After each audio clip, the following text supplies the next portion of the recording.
നമസ്കാരം. 1910 Swedish American സാഹസികനായിരുന്ന ഒക്കെ അലഗോഡ് ലാംഗ upper Amazon ഭാഗങ്ങളിലേക്ക് യാത്ര തിരിച്ചു. ആമസോണിന്റെ പോഷക നദികളിലൊന്നായ യവാരി നദിയിലേക്ക് വന്നു ചേരുന്ന ഇത്തക്കുവായി നദിയുടെ തീരത്തുള്ള ഹെമാച്ചെ ജമാലിസ് എന്ന റബ്ബർ ടാപ്പേഴ്സിന്റെ സെറ്റിൽമെന്റിലാണ് ലാംഗ എത്തിച്ചേർന്നത്. മരത്തൂണുകളിൽ ഉയർത്തി നിർത്തിയിരുന്ന 60ഓളം വീടുകൾ നിറഞ്ഞ അവിടുത്തെ ജീവിതം ലാംഗയ്ക്ക് പുതിയൊരു അനുഭവമായിരുന്നു.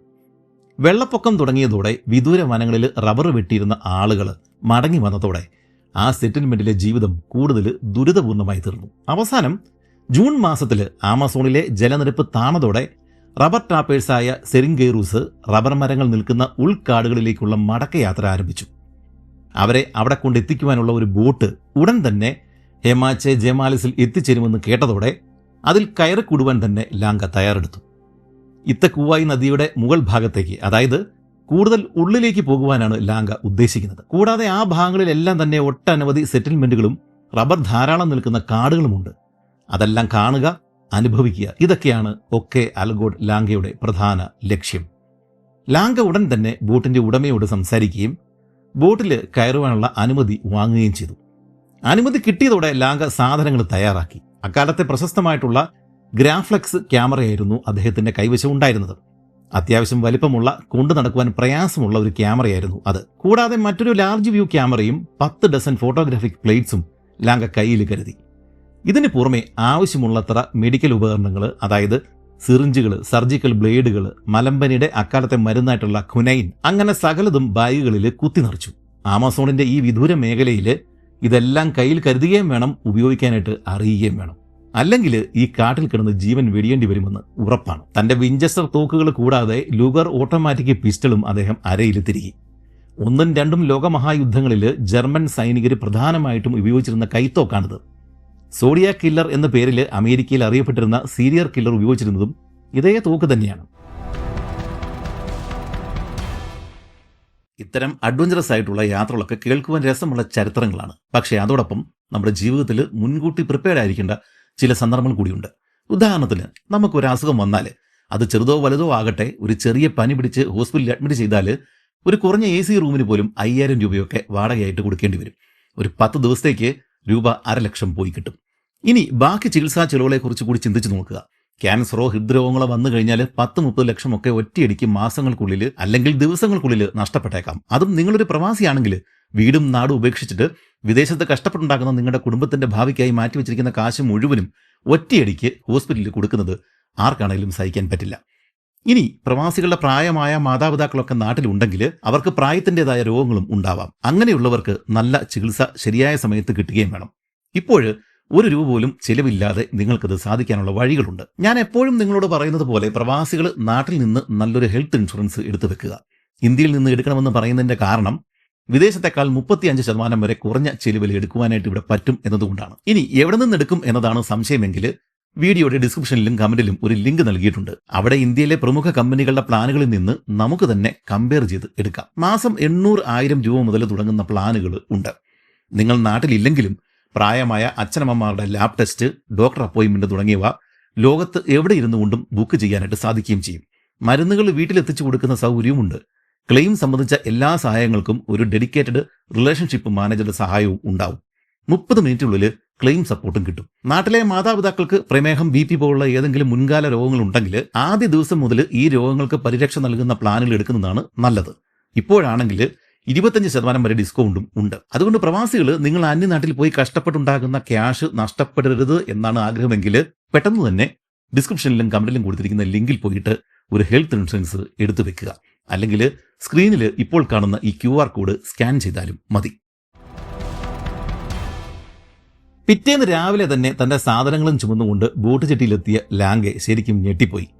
കരോലിന എന്ന സ്റ്റീം ബോട്ടാണ് തീരത്തടുത്തിരിക്കുന്നത്. ബോട്ട് കണ്ടല്ല, അതിലേക്ക് കയറുവാനായിട്ട് എത്തിയിരിക്കുന്ന ആളുകളെ കണ്ടാണ് ലാംഗ ഞെട്ടിയത്. 40-50 ആളുകൾക്ക് മാത്രം സ്ഥലമുള്ള ലോഞ്ചിലേക്ക് കയറുവാനായിട്ട് ഏതാണ്ട് 120ഓളം ആളുകളാണ് എത്തിയിരിക്കുന്നത്. മാത്രവുമല്ല, കൂടുതൽ ആളുകൾ ഇനിയും എത്തിക്കൊണ്ടേയിരിക്കുകയാണ്. റബ്ബർ വെട്ടുകാരായിട്ടുള്ള സെറിംഗേറൂസ്, അവരുടെ കുടുംബങ്ങൾ, ഇവരൊക്കെയാണ് അടുത്ത റബ്ബർ ടാപ്പിംഗ് സീസണിലേക്കായിട്ട് കാടുകളിലേക്ക് പോകുവാനായിട്ട് തയ്യാറായി എത്തിയിരിക്കുന്നത്. കൂടാതെ ആട്, മാട്, കോഴി, അങ്ങനെ അവർക്ക് ആവശ്യമുള്ള സകലതും അവർ ബോട്ടിലേക്ക് കയറ്റിക്കൊണ്ടിരിക്കുകയാണ്. തിങ്ങി നിറഞ്ഞ ആ ബോട്ടിനുള്ളിലൂടെ ഒരു പൂച്ചയ്ക്ക് പോലും ഞെങ്ങി പോകാനാവില്ല എന്നാണ് ലാങ്ക പറയുന്നത്. ഇതെല്ലാം കൂടെ എങ്ങനെ ഈ ബോട്ടിൽ കയറ്റിക്കൊണ്ട് പോകുമെന്ന് ലാങ്ക ചിന്തിച്ചുകൊണ്ടിരുന്ന സമയത്താണ് അവര് 2 ലൈറ്റർ ചെങ്ങാടങ്ങൾ ബോട്ടിന്റെ ഇരുവശങ്ങളിലുമായിട്ട് കെട്ടിയത്. ഇങ്ങനെ അഡീഷണൽ ആയിട്ട് ചേർക്കുന്ന ബോട്ടുകളെ ലൈറ്റേഴ്സ് എന്നാണ് വിളിക്കുക. ഇതുകൂടാതെ വേറെ കുറച്ച് ആളുകൾ അവരുടെ നാടൻ വള്ളങ്ങൾ, ആ വള്ളങ്ങളിൽ ബോട്ടിനെ അനുഗമിക്കാനും തയ്യാറായി. ഈ വള്ളങ്ങളെല്ലാം ബോട്ടിലേക്ക് തന്നെയാണ് ബന്ധിച്ചിരുന്നത്. എന്നാൽ ഇതൊക്കെ സാധനങ്ങൾ വയ്ക്കുവാൻ മാത്രമാണ് ആളുകൾ ഉപയോഗിച്ചത്. ചുരുക്കം ചില ആളുകൾ ഒഴിച്ച് ബാക്കി സകല ആളുകളും ബോട്ടിൽ തന്നെയാണ് നിലയുറപ്പിച്ചത്. നദിയിലെ ഒഴുക്കിനെതിരെ ഇത്രയും സാധനങ്ങളും വലിച്ചു കെട്ടി വേണം ഈ ബോട്ട് കരോലിന ഇനി മുന്നോട്ടേക്ക് നീങ്ങുവാൻ. ഇതും പോരാഞ്ഞിട്ട് ബോട്ടിൽ എവിടെയൊക്കെ ഒരു കയറ് കെട്ടാൻ പറ്റുമോ അവിടെയെല്ലാം ആളുകൾ ഹാമക്കുകൾ കെട്ടിയിരിക്കുകയാണ്. ഇതിനിടയിൽ ചാക്കുകളും മറ്റും അട്ടിയടിക്ക് വെച്ചിട്ടുമുണ്ട്. ബോട്ടിന്റെ റൂഫിൽ ഇപ്പോൾ തന്നെ കോഴിക്കൂടുകൾ ആ കോഴി കാഷ്ടങ്ങൾ കൊണ്ട് മൂടിയിരിക്കുകയാണ്. ബോട്ടിനോട് ചേർത്ത് കെട്ടിയിരിക്കുന്ന ലൈറ്ററുകളിൽ ഒന്നിൽ ഉണ്ടായിരുന്ന ഒരു സ്റ്റോർ റൂം അവിടെ കിടക്കുവാൻ വേണ്ടിയിട്ടാണ് ലാങ്ക തീരുമാനമെടുത്തത്. ആ ഒരു മുറിയുടെ ഭിത്തി നിറയെ, ആ സ്റ്റോർ റൂമിന്റെ ഭിത്തി നിറയെ .44 വിഞ്ചസ്റ്ററുകൾ തൂക്കിയിട്ടിരിക്കുന്നത് കണ്ടതോടെ ലാങ്കയ്ക്ക് ഒരു കാര്യം മനസ്സിലായി. വേട്ട തന്നെയാണ് ഇത്തരം സെറിൻഗേറൂസുകളുടെ വിശപ്പ് മാറ്റുന്നത്. ഇത് കൂടാതെ അനേകം കോടാലികൾ, നീളൻ റോളുകളിലാക്കി മടക്കി വെച്ചിരിക്കുന്ന പുകയിലെ ചുരുളുകൾ, മദ്യക്കുപ്പികൾ, ഹോർലിക്സിന്റെ മാൾട്ടഡ് മിൽക്ക് ക്യാനുകൾ, സ്വീറ്റ് പിക്കിൾസ്, ഇതൊക്കെയായിരുന്നു അതിലെ ചരക്കുകൾ. ഹോർലിക്സ് ഒക്കെ അന്നേ ഉണ്ടായിരുന്നു എന്നതാണ് കൗതുകകരമായ കാര്യം. 1.5 നൂറ്റാണ്ട് മുമ്പ് വില്യം ഹോർലിക്കാണ് ഈ കമ്പനി സ്ഥാപിച്ചത്. അവസാനം എല്ലാവരും കൂടിയിട്ട് തിക്കി തിരക്കി കയറി. ഇനി സൂചി കുത്തുവാൻ പോലും ഈ ബോട്ടിൽ സ്ഥലം ബാക്കിയുണ്ടായിരുന്നില്ല.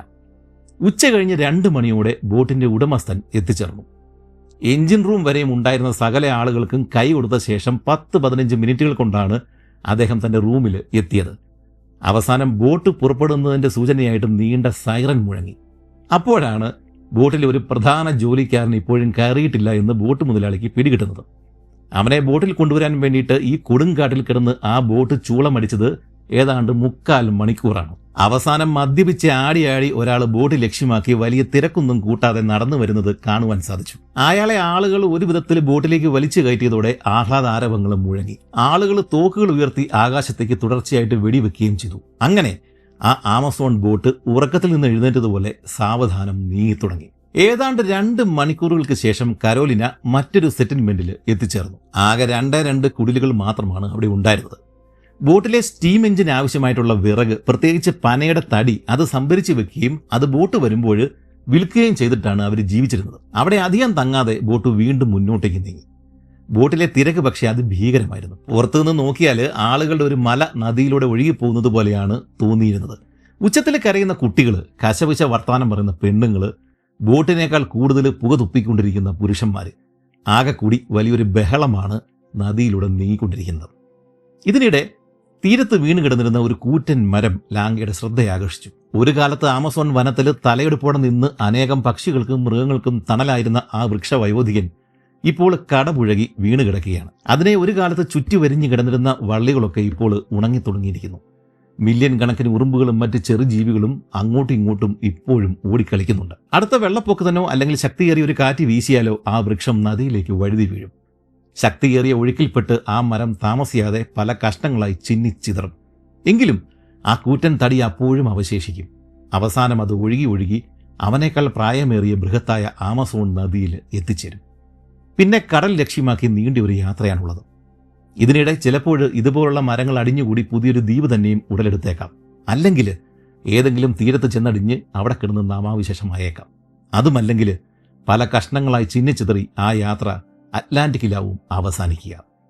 ബോട്ട് നദിയുടെ ഓരോ വളവുകൾ പിന്നിടുമ്പോഴും പുതിയൊരു ലോകം പ്രതീക്ഷിച്ച ലാങ്കയെ നിരാശപ്പെടുത്തിക്കൊണ്ട് ഇടതൂർന്ന് നിൽക്കുന്ന അതേ പച്ചത്തഴപ്പ് മാത്രമാണ് ആവർത്തിച്ച് പ്രത്യക്ഷപ്പെട്ടുകൊണ്ടേയിരുന്നത്.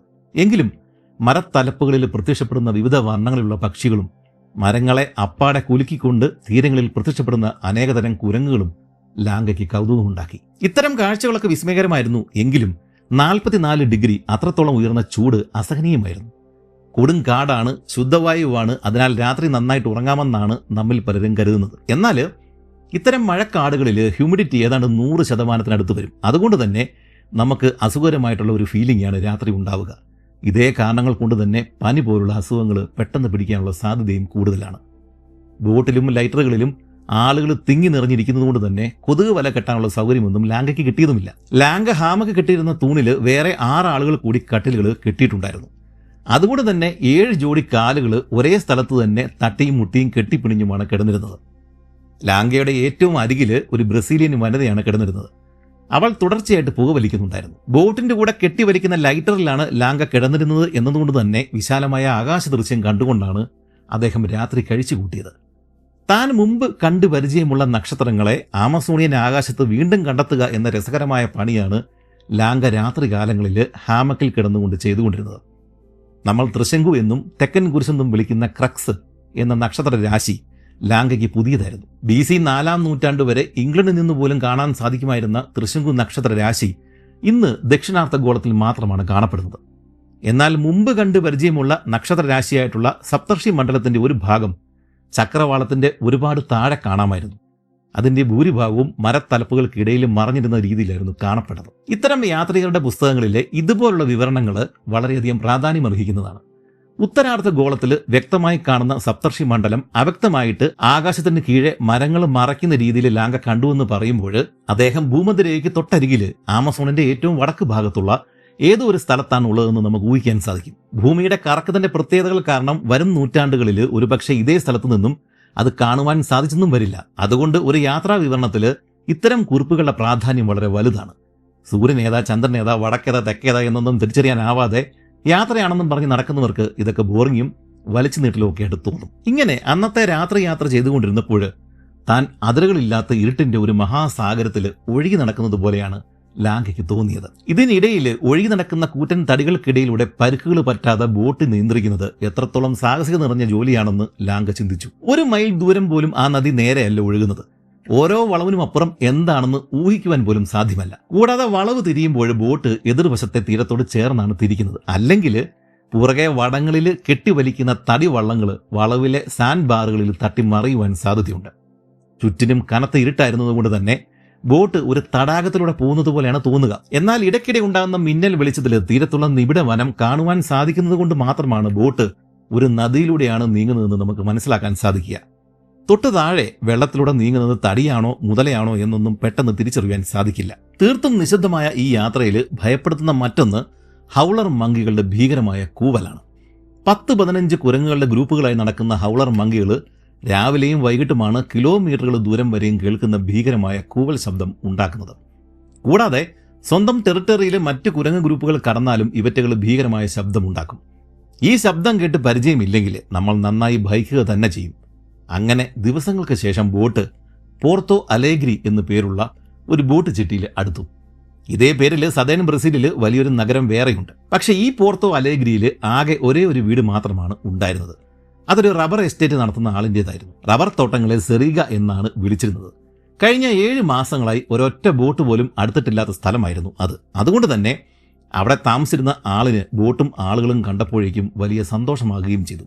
ലാങ്കയും ബോട്ടിന്റെ ക്യാപ്റ്റനും തീരത്തിറങ്ങിയിട്ട് അയാളെ പരിചയപ്പെട്ടു. ശേഷം ഏണിയിൽ കയറി അയാളുടെ കുടിലിന്റെ ഉള്ളിൽ കിടന്ന് കാര്യങ്ങൾ നോക്കി കാണുകയും ചെയ്തു. ഇതിനുശേഷം ഏതാണ്ട് 1 ഡസനോളം ആളുകൾ ഈ ബോട്ടിൽ നിന്നും അവിടെ ഇറങ്ങുകയും ചെയ്തു.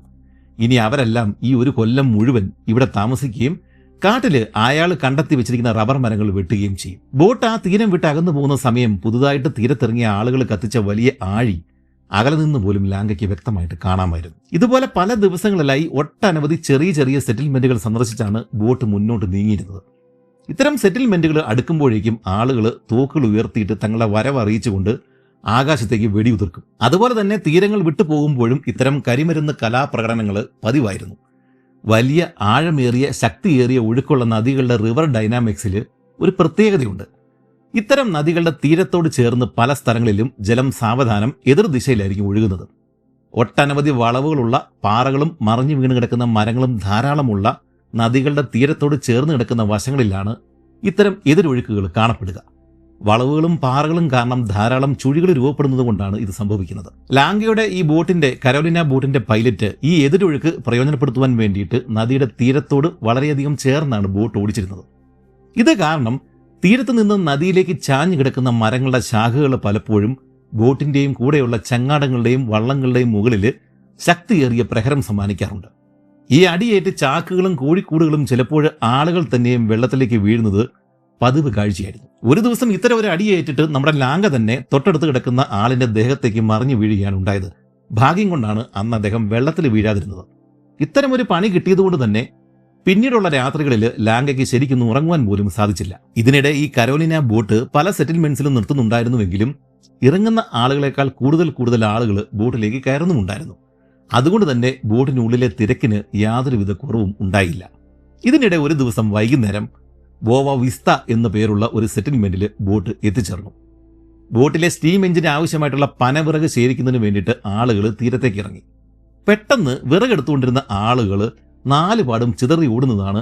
അങ്ങനെ ഒരു കാഴ്ചയാണ് ലാംഗ കണ്ടത്. ഇവർ എടുത്തുകൊണ്ടിരുന്ന വിറകുകൾക്കിടയിൽ വിഷമുള്ള ഒരിനം പാമ്പിനെ കണ്ടതായിരുന്നു കാരണം. വിറകിന്റെ ഇടയിൽ നീളമുള്ള വാല് കണ്ടതോടെ ലാംഗ തന്റെ കോടാലി എടുത്ത് അതിന്റെ വാലിൽ അമർത്തിപ്പിടിച്ചു. ഉടൻ തന്നെ മറ്റൊരിടത്ത് അതിന്റെ തല പ്രത്യക്ഷപ്പെട്ടു. ആ നിമിഷം തന്നെ മറ്റൊരാള് കോടാലി കൊണ്ട് ആഞ്ഞടിച്ച് അതിനെ വകവരുത്തി. ഏതാണ്ട് 9 അടിയോളം നീളം വരുന്ന ഒരു പാമ്പായിരുന്നു അത്. ലാംഗയുടെ വിവരണങ്ങളിൽ നിന്നും അത് ബുഷ് മാസ്റ്റർ എന്ന ഇനം പാമ്പാവാനാണ് സാധ്യത. അപ്പർ ആമസോണിൽ 8 അടിയിൽ കൂടുതൽ നീളം വെക്കുന്ന മറ്റൊരു വിഷപ്പാമ്പില്ല എന്നതാണ് കാരണം. കൂടാതെ പകൽ സമയങ്ങളിൽ ഇത്തരം വിറകുകൾക്കിടയിൽ കയറിയിരിക്കുന്ന സ്വഭാവവും ഇതിനുണ്ട്. ഒറ്റ കുത്തിന് കൂടുതൽ വിഷം കുത്തിക്കയറ്റുന്നതുകൊണ്ടാണ് ഈ പാമ്പ് മനുഷ്യന് കൂടുതൽ അപകടകാരിയായിട്ട് മാറുന്നത്. അന്നത്തെ രാത്രി പക്ഷേ ലാംഗയ്ക്ക് തീർത്തും സുഖകരമായിരുന്നില്ല. തൊട്ടടുത്ത് കിടന്നിരുന്ന ബ്രസീലിയൻ വനിത കാലെടുത്ത് ലാംഗയുടെ ഹാമക്കിലേക്ക് വെച്ചതോടെ അദ്ദേഹത്തിന് ആകെ അസ്വസ്ഥതയായി. അവസാനം അദ്ദേഹം തന്റെ ഊഞ്ഞാൽക്കട്ടിലെ അഴിച്ചെടുത്തുകൊണ്ട് ബോട്ടിന്റെ പുറകെ കെട്ടിവലിക്കുന്ന ഒഴിഞ്ഞ ഒരു തോണിയിൽ കയറി അവിടെ കിടന്നു. അവിടെ കിടന്ന് നന്നായിട്ട് ഉറങ്ങിയെങ്കിലും താൻ കാണിച്ച അബദ്ധം അദ്ദേഹത്തിന് രാവിലെയാണ് മനസ്സിലായത്. രാത്രിയിൽ ഏതോ മരത്തടി വന്നിടിച്ചിട്ട് ഇതുപോലെ കെട്ടിവലിച്ചിരുന്ന 2 തോണികൾ വടം പൊട്ടി എങ്ങോട്ടോ ഒഴുകിപ്പോയി. ലാംഗ അതിൽ ഏതെങ്കിലും ഒന്നിലാണ് കയറി കിടന്ന് ഉറങ്ങിയിരുന്നുവെങ്കിൽ ഉറക്കമുണരുന്നത് ആമസോണിലെ മറ്റേതെങ്കിലും ഭാഗത്താകുമായിരുന്നു. പിറ്റേന്ന് മുതൽ ആളുകൾ താമസിക്കുന്ന ഇത്തരം ചെറിയ ഗ്രാമങ്ങൾ, ഈ ചെറിയ വീടുകൾ, സെറ്റിൽമെന്റുകൾ തീരെ കാണാതായി. എങ്ങും കൊടും വനങ്ങൾ മാത്രം.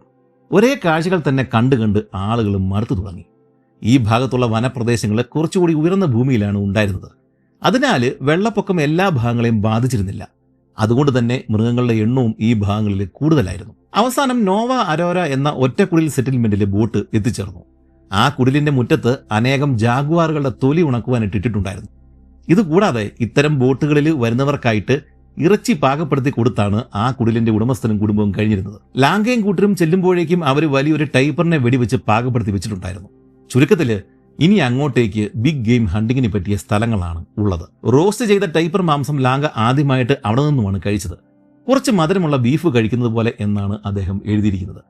ലാംഗയുടെ ബോട്ട് യാത്രയിലെ ഏറ്റവും രസകരമായ ഒരു ദിവസമായിരുന്നു അത്. ഇതുകൂടാതെ വിവിധ വർണ്ണങ്ങളിലുള്ള ആരാതത്തകളും അയാൾ അവിടെ വളർത്തുന്നുണ്ടായിരുന്നു. ഒട്ടനവധി നിറങ്ങളിലുള്ള വലുപ്പമേറിയ ആരാതത്തകള് പുരാതന കാലം മുതലേ തെക്കേ അമേരിക്കയിലെ ആളുകൾ പിടികൂടി വിറ്റിരുന്ന ഒരു പക്ഷിവർഗമാണ്. 1492 കൊളംബസ് ബഹാമാസിൽ എത്തിയപ്പോഴേക്കും അവിടുത്തെ നാട്ടുകാർ കൊടുത്ത സമ്മാനങ്ങളിൽ ഒന്ന് ഈ ആരാതത്തയായിരുന്നു. അന്നത്തെ രാത്രി ബോട്ട് ഒഴുകി നടന്നിരുന്ന ഏതൊരു മരത്തിലിടിക്കുകയും ബോട്ടിന് വലിയൊരു ആഘാതം ഏൽക്കുകയും ചെയ്തു. മണിക്കൂറുകൾ പണിയെടുത്തിട്ടാണ് മരത്തിന്റെ പിടിയിൽ നിന്നും ബോട്ടിനെ മോചിപ്പിക്കാനായിട്ട് അവർക്ക് സാധിച്ചത്. ഇതിനിടയിൽ 2 തോണികൾ നഷ്ടപ്പെട്ടു എന്ന കാര്യം രാവിലെ മാത്രമാണ് അവർക്ക് പിടികിട്ടിയത്. അപ്പോഴേക്കും അവർ ഏതാണ്ട് 30 മൈലുകളോളം മുന്നോട്ട് പോയി കഴിഞ്ഞിട്ടുണ്ടായിരുന്നു. ഇത്തരം തോണികളിൽ ചരക്കുകൾ മാത്രമാണ് ഉണ്ടായിരുന്നത്. ഇതിനുശേഷം 85 മൈലോളം തീർത്തും വിജനമായ പ്രദേശങ്ങളിലൂടെയാണ് ബോട്ട് നീങ്ങിക്കൊണ്ടിരുന്നത്. അവസാനം ഇത്തക്കുവായി നദീതീരത്തെ ഏറ്റവും വലിയ റബ്ബർ എസ്റ്റേറ്റിലാണ് ആ യാത്ര അവസാനിച്ചത്. ഡസിൽവ എന്നൊരാളായിരുന്നു അതിന്റെ ഉടമ. ഫ്ലോറസ്റ്റ എന്നായിരുന്നു ആ കൂറ്റൻ റബ്ബർ എസ്റ്റേറ്റിന്റെ പേര്. അമേരിക്കയിലെ ലോങ് ഐലൻഡിനേക്കാളും വലിപ്പമുള്ള ഒരു തോട്ടമായിരുന്നു ഇതെന്നാണ് ലാംഗ പറയുന്നത്. ഈ എസ്റ്റേറ്റ് തുടങ്ങിയ ശേഷം വീണ്ടും 2 ദിവസങ്ങൾ യാത്ര ചെയ്തിട്ടാണ് ബോട്ട് അതിന്റെ ഉടമയും ജോലിക്കാരും താമസിക്കുന്ന സ്ഥലത്ത് എത്തിച്ചേർന്നത്. അതിമനോഹരമായ ഒരു സ്ഥലത്താണ് ഉടമയായ ഡെസിൽവ താമസിച്ചിരുന്നത്. നദിയുടെ തീരത്ത് വലിയൊരു ഭാഗം വെട്ടി വെളുപ്പിച്ച ശേഷം ഏതാണ്ട് 16 അടിയോളം ഉയരമുള്ള മരങ്ങൾ വെട്ടി കുഴിച്ചിട്ടിട്ട് അതിന്റെ മുകളിലാണ് ഡെസിൽവ തന്റെ ഭവനം നിർമ്മിച്ചിട്ടുള്ളത്. കൂടാതെ ചുറ്റിനും വേറെ 6 ചെറിയ വീടുകൾ കൂടി നിർമ്മിച്ചിട്ടുണ്ടായിരുന്നു. പ്രധാന ഭവനത്തിൽ 7 റൂമുകളും അതിൽ നിറയെ അവിടെ നിന്നും തന്നെ വെട്ടിയെടുത്ത മരങ്ങൾ കൊണ്ട് നിർമ്മിച്ച ഫർണിച്ചറുകളും ഭംഗിയായിട്ട് അലങ്കരിച്ച് വെച്ചിട്ടുണ്ട്.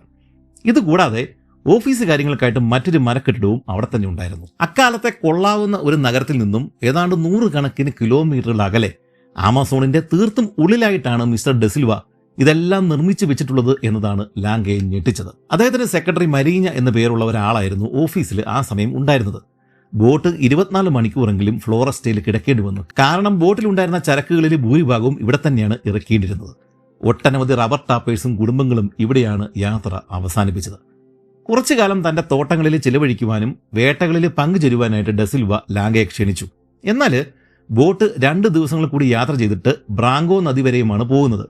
താൻ അവിടം വരെയും പോയിട്ട് അത് കണ്ട ശേഷം തിരികെ വരുമ്പോൾ ഫ്ലോറസ്റ്റയിൽ ഇറങ്ങിക്കൊള്ളാമെന്നാണ് ലാംഗ അദ്ദേഹത്തെ അറിയിച്ചത്. ബ്രാങ്കോ നദിക്ക് രസകരമായിട്ടൊരു ചരിത്രമുണ്ട്. ഏതാണ്ട് 20,000 വർഷങ്ങൾക്ക് മുമ്പ് ഈ നദി ഇന്ന് കാണുന്നത് പോലെ തെക്കോട്ട് ആമസോണിലേക്കല്ല, മറിച്ച് വടക്കോട്ട് ഗയാനയിലേക്കും അതുവഴി കരീബിയൻ കടലിലേക്കുമാണ് ഒഴുകിയിരുന്നത് എന്നാണ് പറയപ്പെടുന്നത്. സാറ്റലൈറ്റ് ചിത്രങ്ങളിൽ ആ പഴയ വഴി ഇന്നും കാണുവാൻ സാധിക്കും.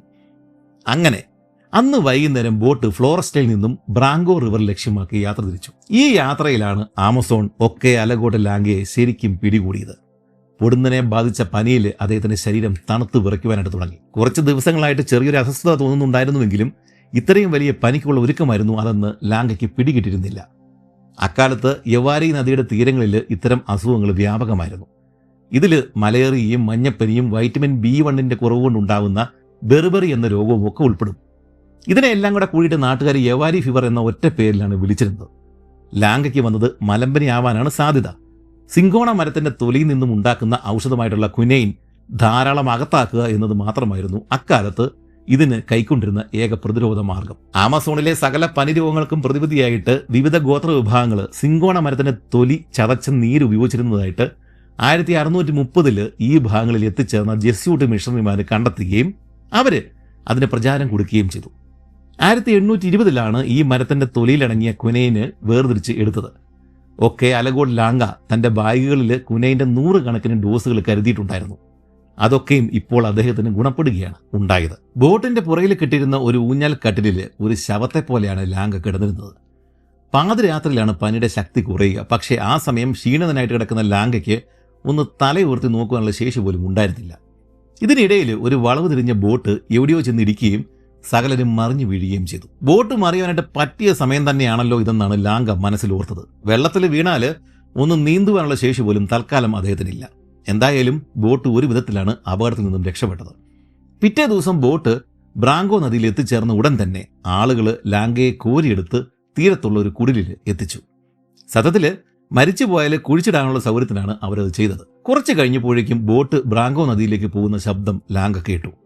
വന്യവും വിജനവുമായിട്ടുള്ള ആമസോണിൽ തന്റെ ഭാഷ ഒരക്ഷരം പോലും മനസ്സിലാവാത്ത 2-3 റബ്ബർ ട്രാപ്പേഴ്സിന്റെ കൂടെയാണ് പനി പിടിച്ച് അനങ്ങാൻ വയ്യാതെ കിടക്കുന്ന ഒക്കെ അലഗോഡ് ലാംഗ ഇപ്പോൾ കഴിയുന്നത്. കൂടുതൽ ക്വിനൈൻ ഡോസുകൾ എടുക്കുക എന്നതല്ലാതെ ലാംഗയ്ക്ക് മറ്റൊന്നും ചെയ്യുവാനുണ്ടായിരുന്നില്ല.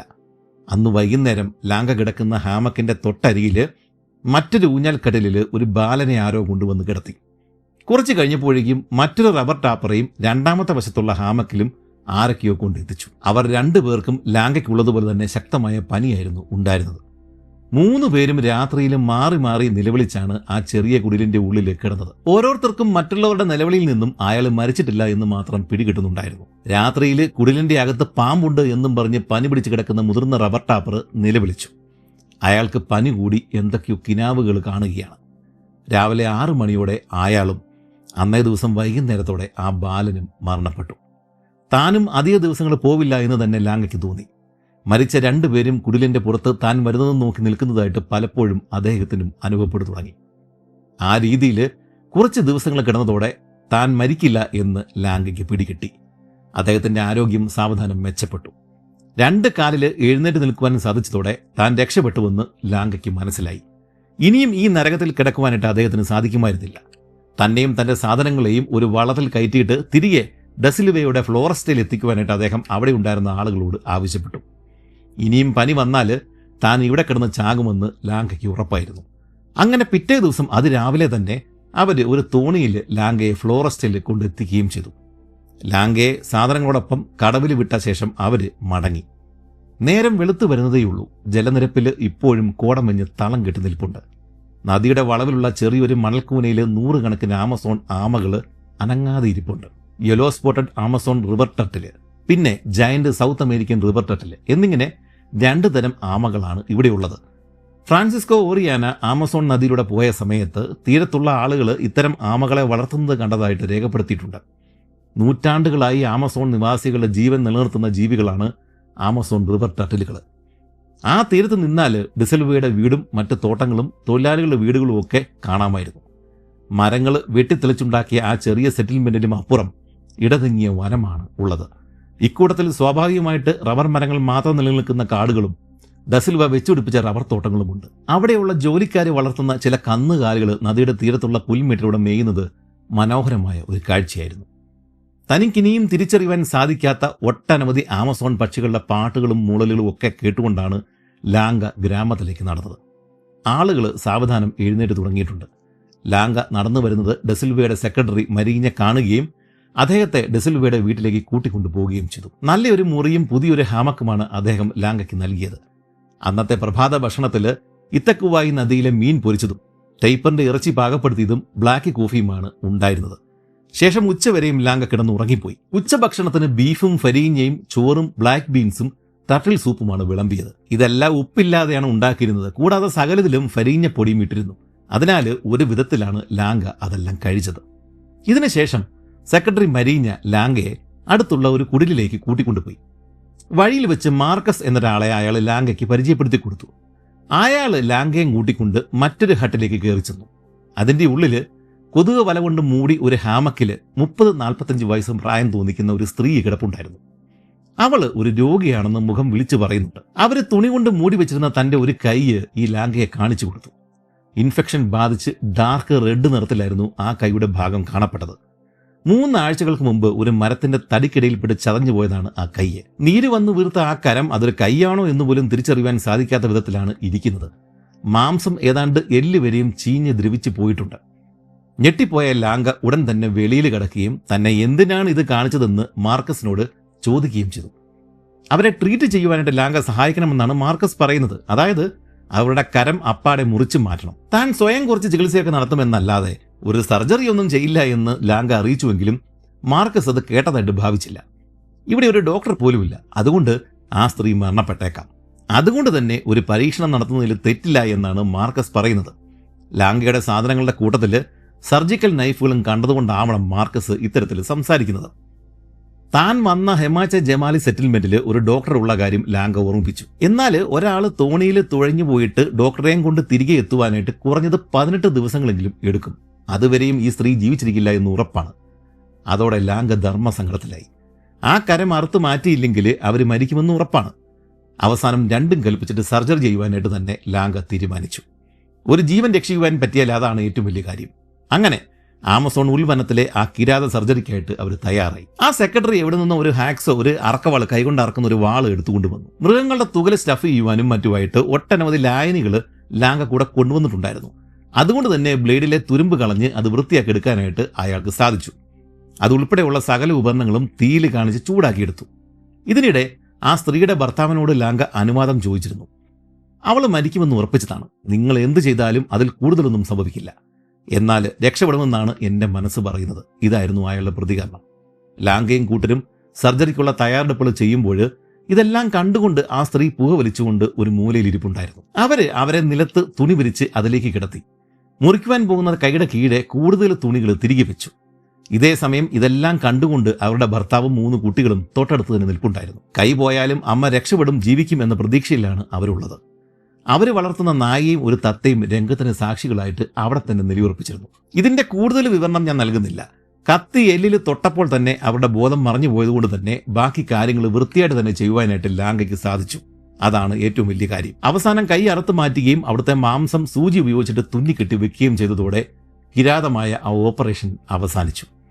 ജോലി കഴിഞ്ഞതോടെ ആകെ വിയർത്തു കുളിച്ചുപോയ ലാങ്ക കുറച്ചു നേരം മാറി ഒറ്റയ്ക്ക് നിന്ന് തന്റെ മനസ്സിനെ ശാന്തമാക്കി. ഇതിൽ നിന്ന് അവർ രക്ഷപ്പെടുമോ എന്ന ചോദ്യമായിരുന്നു ലാങ്കയുടെ മനസ്സിൽ ഉണ്ടായിരുന്നത്. അതുകൊണ്ട് തന്നെ അന്നത്തെ രാത്രി അദ്ദേഹത്തിന് ഉറങ്ങുവാനും സാധിച്ചില്ല. പിറ്റേ ദിവസം അത് രാവിലെ തന്നെ ലാങ്ക ആ സ്ത്രീയെ കാണുവാനായിട്ട് അവരുടെ കുടിലിലേക്ക് ഓടിച്ചെന്നു. അവർ വളരെ ശാന്തതയോടെ ഉറങ്ങുന്നത് കണ്ടതോടെ അദ്ദേഹത്തിന് ആശ്വാസമായി. അവർ രക്ഷപ്പെടുമെന്ന് ഏതാണ്ട് ഉറപ്പാണ്. ഇനി അദ്ദേഹത്തിന് സമാധാനത്തോടെ ഫ്ലോറസ്റ്റയിൽ ജീവിക്കാം. പിറ്റേ ദിവസം രാവിലെ തന്നെ ഒരാളെയും കൂട്ടിക്കൊണ്ട് ലാങ്ക റബ്ബർ മരങ്ങൾ കാണുവാനായിട്ട് കാട്ടിലേക്ക് തിരിച്ചു. ഹെമാച്ച ജമാലിസിൽ വെച്ച് സെറ്റിൽമെന്റിന് പുറകിൽ ഇടതൂർന്ന വനം കാണുകയും അതിന്റെ അരികിൽ ചെല്ലുകയും ചെയ്തതല്ലാതെ ലാങ്ക ഇതുവരെയും റിയൽ ആമസോൺ വനത്തിന്റെ ഉള്ളിൽ കയറിയിട്ടുണ്ടായിരുന്നില്ല. അതിനുശേഷം ഇങ്ങോട്ട് വന്ന കരോലിന ബൂട്ടിലിരുന്നാണ് അദ്ദേഹം ആമസോൺ ശരിക്കും കണ്ടത്. ഫ്ലോറസ്റ്റ സെറ്റിൽമെന്റിന് പുറകിൽ റബ്ബർ മരങ്ങൾ സ്വാഭാവികമായി തന്നെ ഒരുമിച്ച് കൂടി നിൽക്കുന്ന ആമസോൺ കാടുകളാണ് ഉള്ളത്. റബ്ബർ ടാപ്പ് ചെയ്യാനുള്ള സൗകര്യത്തിന് അവർ ഇതിന്റെ ഇടയിലുള്ള ചെറിയ മരങ്ങളും ചെടികളും വെട്ടിക്കളഞ്ഞിട്ടുണ്ട്. അങ്ങനെ അനേകം ഊടുവഴികളാണ് ഇത്തരം കാടുകളിൽ ഉള്ളത്. ഇത്തരം വഴികളെ, ഊടുവഴികളെ ഇസ്ത്രത എന്നാണ് വിളിക്കുക. ഇത്തരം 2 ഇസ്ത്രതകളുടെ ഇടയിലുള്ള ഏതാണ്ട് 150ഓളം മരങ്ങളാണ് ഒരു റബ്ബർ ടാപ്പറിന്റെ കീഴിൽ ഉള്ളത്. ഇത്തരം ആയിരക്കണക്കിന് ഊടുവഴികൾ അഥവാ ഇസ്ത്രതകളാണ് ഡസിൽവയുടെ കീഴിലുള്ളത്. കൊടും വനത്തിന്റെ ഉള്ളിലാണ് ഈ മരങ്ങളും അതിന്റെ ഇടയിലുള്ള ഇവർ തെളിച്ചിട്ടിരിക്കുന്ന ഇസ്ത്രതകളും ഉള്ളത്. ജാഗ്വാറുകളുടെ വിഹാര കേന്ദ്രങ്ങളാണ് ഇത്തരം തോട്ടങ്ങൾ. കൂടാതെ പട്ടാപ്പകൽ പോലും നല്ല ഇരുട്ടാണ് ഇതിന്റെ ഉള്ളിലുള്ളത്. ഇതിനെല്ലാം അകമ്പടിയായി ഹൗളിംഗ് മങ്കികളുടെ അലർച്ചകൾ കൂടി കേട്ടാൽ ഏതൊരു ധൈര്യശാലിയും ഒന്ന് വിറയ്ക്കും. കാട്ടുപന്നികളുടെ വലിയ കൂട്ടങ്ങൾ എപ്പോഴാണ് ഏത് ദിശയിൽ നിന്നാണ് വാഞ്ഞു വരുന്നതെന്ന് മുൻകൂട്ടി പറയുവാൻ സാധ്യമല്ല. അവയുടെ ആക്രമണത്തിൽ ഒട്ടനവധി ആളുകളാണ് ഇത്തരം വിദൂര വനങ്ങളിൽ കൊല്ലപ്പെട്ടിരിക്കുന്നത്. വൈകുന്നേരങ്ങളിൽ ലാങ്ക തനിച്ച് തന്റെ തോക്കുമായിട്ട് ഇത്തരം ഏതെങ്കിലും ഒരു ഇസ്ത്രതയിലേക്ക് കയറും. അവസാനം ഇരുട്ടി തുടങ്ങുമ്പോഴേക്കും ഒരു പന്നിയെയും അറുത്തുകൊണ്ടാവും അദ്ദേഹം മടങ്ങി വരിക. ഇത്തരം കാടുകളിൽ എന്തൊക്കെ തരം ജീവികളാണ് ഉള്ളതെന്നായിരുന്നു ലാങ്കയുടെ ചിന്ത. എന്നാൽ അസാമാന്യ വലിപ്പമുള്ള ഒരുതരം പാമ്പ് ഈ ഭാഗങ്ങളിൽ ധാരാളമുണ്ടെന്ന് കേട്ടതോടെ ലാങ്കയ്ക്ക് ആവേശമായി. നല്ല നീളമാണ് ആ പാമ്പിനുള്ളത്. ചില കഥകൾ കൂടി കേട്ടതോടെ അത്തരം ഒരെണ്ണത്തെ കണ്ടെത്തി കൊല്ലണമെന്ന് ലാങ്കയ്ക്ക് തോന്നി തുടങ്ങി. ഫ്ലോറസ്റ്റ സെറ്റിൽമെന്റിൽ നിന്നും വലിയ ദൂരത്തല്ലാതെ ഒരിടത്ത് ഒരു തടാകം ഉണ്ടായിരുന്നു. ലാങ്കയുടെ ഇനിയുള്ള സാഹസിക യാത്ര അങ്ങോട്ടേക്കാണ്. ലാങ്കയുടെ ബാക്കി യാത്രകൾ, വേട്ടകൾ, അദ്ദേഹത്തിനുണ്ടായ അനുഭവങ്ങൾ നമുക്കിനി വീണ്ടും തുടർഭാഗങ്ങളിൽ കാണാം. നന്ദി, നമസ്കാരം. അവസാനമായിട്ട് വീഡിയോയുടെ തുടക്കത്തിൽ പറഞ്ഞ കാര്യം ഒരിക്കൽ കൂടി ഓർമ്മിപ്പിക്കുകയാണ്. പ്രവാസികൾക്കും അവരുടെ പ്രായമായ മാതാപിതാക്കൾക്കും മികച്ച ചികിത്സയ്ക്കും മറ്റുമായിട്ട് ഒരു ഹെൽത്ത് ഇൻഷുറൻസ് നാട്ടിൽ നിന്ന് തന്നെ എടുത്തു വെക്കുന്നത് എന്തായാലും നല്ലതാണ്. 25% വരെയൊക്കെ ഡിസ്കൗണ്ടോട് കൂടി ഹെൽത്ത് ഇൻഷുറൻസ് എടുക്കാനുള്ള ലിങ്ക് ഡിസ്ക്രിപ്ഷൻ ബോക്സിലും പിൻഡ് കമന്റിലും കൊടുത്തിട്ടുണ്ട്. തീർച്ചയായും അതൊന്ന് ചെക്ക് ചെയ്യുക. അല്ലെങ്കിൽ സ്ക്രീനിൽ കാണുന്ന ഈ ഒരു QR കോഡ് സ്കാൻ ചെയ്താലും മതി.